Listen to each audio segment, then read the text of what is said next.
You got me? I can see it. Welcome aboard here, Martin. We're joined by Martin Truex Jr. If you do have a question for Martin, please go to the participants icon and raise your hand. We'll try to get to as many of you as possible during our time. We're going to start with Jenna Fryer from the Associated Press. Go ahead, Jenna. Hi, Martin. I'm curious from a really wide lens view how you think NASCAR has done in this return, not just from getting back and successfully doing the health screenings, but with 3 pretty good races and building some momentum. I'm just wondering what you think of this whole first week of back to racing. Yeah, I think it's been awesome. I think everybody's been really excited about the racing. Darlington is typically a really good place to race anyway, but I feel like everything's going really well. We've had 3 really good races, exciting races, and just judging off social media and the fans' reactions, I feel like everybody's just really excited about racing coming back. And from our perspective in the garage, I think the industry has been pleasantly surprised at just how smooth things have gone, how well prepared NASCAR was, and just what a great job of planning they did on all the things that we had to overcome. So, I think from all angles, it's been a huge success, and I know all of us have been happy to be back working. Also, now you guys shift into the 600. It's the longest race of the year. I think there was a lot of eyes on you guys at the start to see if you could successfully get back to racing. Now people are maybe into NASCAR, and they're about to go into this race where I think you and Kyle Busch combined to lead 1 million laps the last 2 years. How do you guys keep fans interested now with this big, long, grueling race? And thanks for your time. Yeah, no problem. Thanks for coming on. I think the 600 is unique just because of the history, and I think it's obviously a long race, and I don't know if some of the casual fans that tuned in maybe for the first time in the past week can sit through 600 miles, but I think for our hardcore fans and for the people that appreciate the history of NASCAR, the 600 is its own kind of animal, its own show, and to be able to win that race is huge. So I'm not sure really exactly how to answer your question, but I know for us in the sport and drivers especially, it's a big one, and it's one we all want to win, and I just feel like it means a lot to all of us. So there's a great special I seen the other day. It's a few years old now, I think, but about the kind of the history of the 600, NASCAR's toughest race, and I think that's maybe something new fans should watch. Our next question will come from Jason Brown. Go ahead with your question, Jason. Matt, thank you. And Martin, good to see you again. You've obviously had a good share of success at Charlotte Motor Speedway. I had asked Chase Elliott about the difference between just jumping in the car and going these past couple races versus now being able to possibly have qualifying. He didn't seem to think that was as big of a deal or would make as much of a difference as being able to choose the pit stalls. He thought that might be a more important factor come Sunday. How do you see that? Yeah, I would tend to agree with him on that one. I think, especially being such a long race, I don't know that it really matters where you start. I think there's plenty of time if your car is good enough to make it through the field. Last year we didn't qualify all that well, I don't think, and our typical mile and a half, so we don't seem to qualify all that great, but made our way towards the front, pretty early on. So, pit stalls are something that you have to deal with all night long.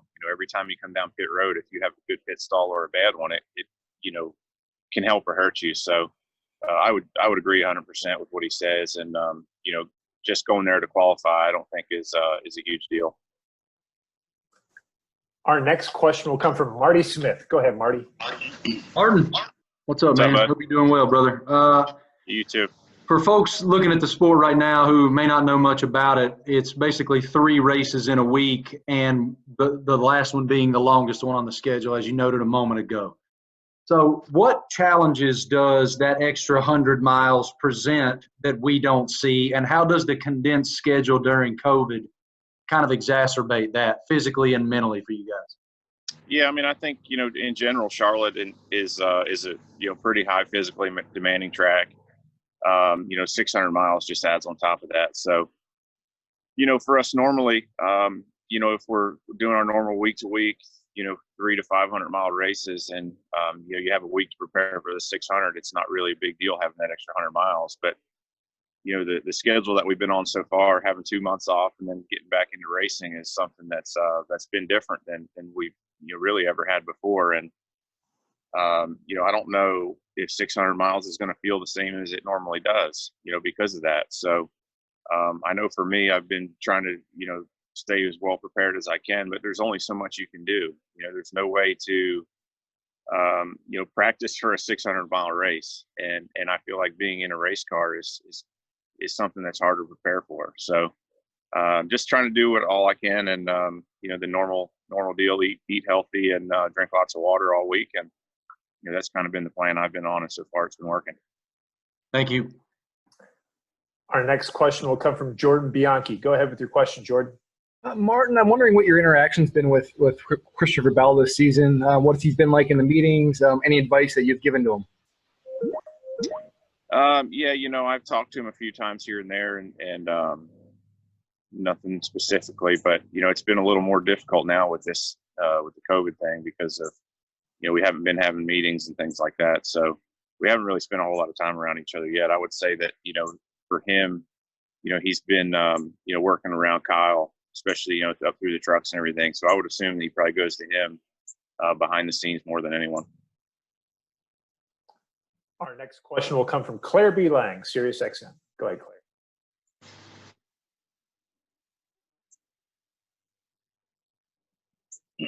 Claire, you're muted.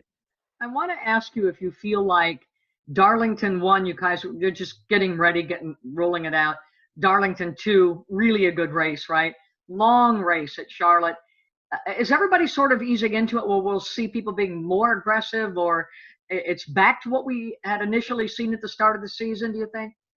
Oh, I think we were back 20, 30 laps into Darlington 1. I mean, I think, everybody's out there to win. No one's easing into anything. I think, because of the fact that we had no practice, and we've been out for 2 months, I think it probably took, 10 or 15 laps for most guys to get going. And the biggest deal was just getting adjustments in your car and trying to get it where it was, somewhat driving the way you wanted it to. But I think everybody is, the races have been good, and I think everybody's really doing all they can to, to be the best they can. I think all of us go to the track to win each and every weekend, no matter the circumstances. So, we've seen Darlington 2 ramp up a little bit, as you could see, and I think a lot of that was just teams having a little more time to prepare, getting their cars dialed in a little bit more. It was a night race, so the track was high grip, and the pace was higher or faster. So I think that's why we've seen a little bit different race. But I think there's no easing into this. I think it's everybody goes for all they can get all the time. And Martin, I've been getting phone calls from people I haven't heard from for a long time, who I know don't follow NASCAR, asking about it. I mean, on a regular basis, you can feel it. Are you sensing that? Are you sensing more people interested in what you do? You talked about the casual fan a few minutes ago. Are you feeling that? Because I'm having people ask me who never followed NASCAR, well, what about this and what about that? Yeah, honest, Claire, it's been really hard to gauge that, I think, from my standpoint, just because of I would say I'm not the most involved in social media of anyone, but also we haven't been out, we haven't been talking to people we don't know, we haven't been seeing strangers and meeting new people and things like that. So really, just judging off social media, I feel like we're getting some new followers, but we really just have to go by the data that's shared with us through NASCAR and other outlets. Thanks a lot. Good luck this weekend, Martin. Thanks, Claire. Mm-hmm. Our next question comes from Greg Engel. Go ahead, Greg. Hey, Martin. Thanks for joining us today. And I know it looks like it's a terrible day to be sitting outside. A simple question. The Darlington, in terms of the logistics, did you have to drive there and back by yourself? Because that's not like it's down the street at Charlotte. So I was just wondering, did you have to drive yourself back and forth? Because it seems to me getting out of a race car and jumping in your POV is not something you normally do, and would kind of be weird, I guess. Yeah, I mean, I think everybody pretty much drove. It's not really that far of a drive. So, And it would have been harder for me if the races were earlier in the day, but they were afternoons, so that worked out okay. And yeah, it was all fine. And now Charlotte, which is really close, so it's 45 minutes. So definitely worked out well to start at these two places and somewhat close to us. But after you jump, before, I mean, maybe it's because early in your career you did it when you're, racing around the country. But do you have to spend some time coming down before you jump in your POV to hit the highway for 2-3 hours? I mean, it's just, I know it sounds weird, but it's just something that's just kind of fascinating to me. Yeah, I mean, I think a lot of fans ask questions about how do you drive on the street Right. after getting out of a race car, and most days you drive just like everybody else. You follow the rules and you kind of run with the traffic and all that.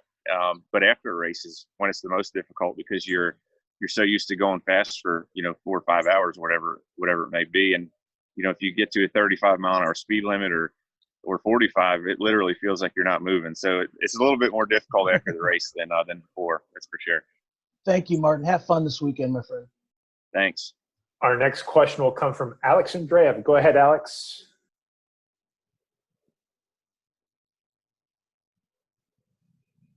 Okay, we will move on to Jeff Gluck. Go ahead, Jeff. Martin, obviously the outside was quite the preferred groove at Darlington, and there's other tracks like that, obviously, where you're kind of screwed if you get in the wrong groove. So people have been talking about the choose cone again, or the choose rule. What's your take on that rule? Would you like to see that implemented at some point? Well, I sure would have loved to seen it the other night. I mean, we got murdered on that deal. I mean, I think we had one outside restart the whole entire race, and probably had a top 3 car finish 10th because of inside restarts every single time. So that was frustrating. And yeah, I mean, I would definitely be for that. I think it's a good option. I think it works well on short tracks where they do it. And I think with this rules package that we have on the bigger tracks, it would be something that I think as drivers we'd all be interested in. Thank you. Our next question will come from Kelly Cramp. Go ahead with your question, Kelly. Thanks. Hey, Martin, you've said before that the 19 team has had speed, just hasn't gotten the finishes. So overall now, after 2 races at Darlington, you guys have been up there, led laps. Denny, of course, got the win. So Toyota camp as a whole, do you think everybody's got the speed now that everybody needs, or where do you fall on having the speed to compete at these intermediates? I think we're right there. I would say that we're probably not the strongest team right now. I don't think our cars are, the fastest cars out there. I think if you look at stats, we've had, some really good race cars with the 19. Stage point wise, we're really looking good. We've gotten a lot of stage points, I think more than anyone. Our stage 2 results especially have been really good, and average finish wise. For us, it's just been little mistakes here and there. Darlington, both races really fighting bottom lane restarts hurt us. But we also had, a few problems on pit road in there sprinkled in as well. So there's just some little things we have to clean up for the results. But we're right there, I think. Denny's win the other night was big for the company, I feel like. And all 4 of our cars, really 5 of our cars, were competitive at Darlington, especially in the second race. So we're right there. We just got to keep plugging away and trying to, make all the right adjustments. And hopefully, Charlotte's been a good place for us. Hopefully this weekend will go well. Thank you. Our next question will come from Lee Spencer. Go ahead, Lee. Thank you, Matt. And Martin, thank you for getting up this early to talk to us. It's not that early. You've won 3 of the last 6 ovals at Charlotte and had tremendous success with Cole Pearn. Do you have as much confidence coming into Charlotte with James Small on the box? Absolutely. Yeah, no question. I think James has come in and done a wonderful job. I feel like we really picked up where we left off. Last year, aside from, as I mentioned just a minute ago, some issues here and there. I feel really good about our group. We're strong, and James has done a really nice job. And maybe our cars are not quite as good compared to the competition as they were in the past 2 years. But I feel like again we're right there, and James is doing an awesome job. We've been consistently scoring more points than our teammates, except for at the end of the race. So we're trying to figure that out. But feel like he's done all the right things, and we continue to get better each week. And when did you come back from Florida?